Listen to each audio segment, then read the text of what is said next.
Kanishka kitchen. இன்றைக்கி நம்ம மூளை ஃப்ரை பண்ணுறது எப்படின்னு பார்ப்போம். எங்கள் வீட்டில் எப்படி செய்வோமோ அதேமாரி நாங்கள் உங்களுக்கு செஞ்சு காட்டுறோம். கொஞ்சம் தேங்காய் கீனி வச்சாச்சு, வெங்காயம் அரிஞ்சு வச்சுருக்கேன், தக்காளி வச்சுருக்கேன், கருவேப்பிலை காம்போட வச்சுருக்கேன், மல்லித்தலை வச்சுருக்கேன். இப்போ நம்ம தண்ணி வச்சுட்டோம். நல்லா அலசி வச்சுருக்கு க்ளீன் பண்ண மூளை எடுத்து கொஞ்சம் அரை வேக்காடு வேக வச்சுப்போம்.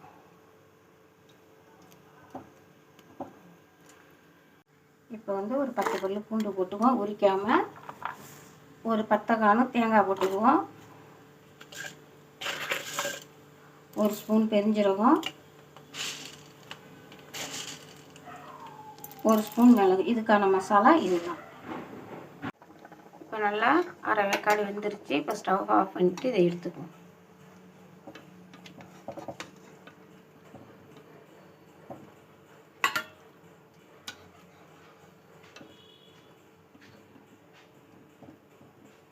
எண்ணெய் ஊற்றியாச்சு. இதில் வந்து 2 கிராம்பு, ஒரு சின்ன துண்டு பட்டை போட்டுக்குவோம். அதோட ஒரு கால் ஸ்பூனு பெருஞ்சீரகத்தூள் போட்டுக்குவோம்.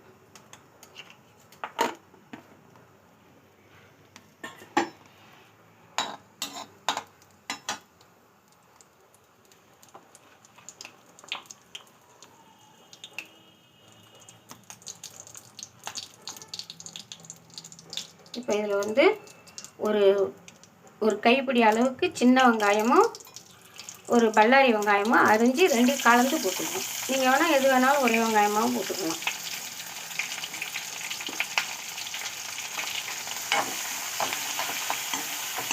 இது நல்லா வதங்கி வரட்டும். ஒரு சின்னதாக ஒரு தக்காளி இதையும் போட்டு நல்லா வதக்கிக்கணும்.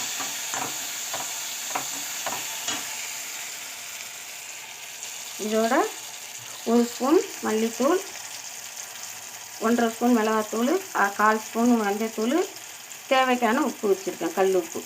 இப்போ இதையும் இதோட போட்டு கொஞ்சம் வதக்கிக்கணும். இது நல்லா புரிந்து வதங்கி வரட்டும். இதோட வந்து ஒரு 1.5 ஸ்பூனுக்கான தேங்காய் மசாலா அரைச்சோம்ல, அந்த தேங்காய் மசாலாவையும் இதோட போட்டுக்கணும். மசாலா வடை போடுறதுக்கு கொஞ்சமாக தண்ணி ஊற்றிக்கலாம். நல்லா சுண்டி வரட்டும். மசாலா நல்லா சுண்டி வந்துடுச்சு. இப்போ இந்த மூளையை இதோட போட்டுக்கணும்.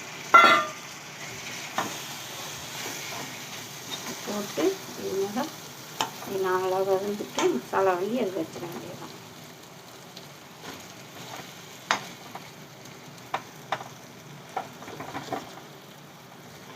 இதோட காரம்னா இதில் ஏறிக்கு. பொறுமையாக சிம்மில் வச்சிடணும் ஸ்டவ்.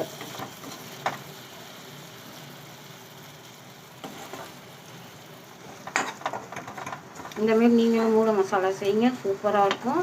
இப்போ இது இன்னும் கொஞ்சம் நாளைக்கு அடுப்பில் அப்படியே இருக்கட்டும். மூளை ஃப்ரை பண்ணியாச்சு. இதில் மல்லித்தலை தூவி அப்படியே இறக்கிட வேண்டியதுதான். வடகம், எலும்பு குழம்பு, மூளை வறுவல் செஞ்சு இன்றைக்கி சாப்பாடு. ஷேர் பண்ணுங்கள், கமெண்ட் பண்ணுங்கள், சப்ஸ்கிரைப் பண்ணுங்கள், லைக் பண்ணுங்கள்.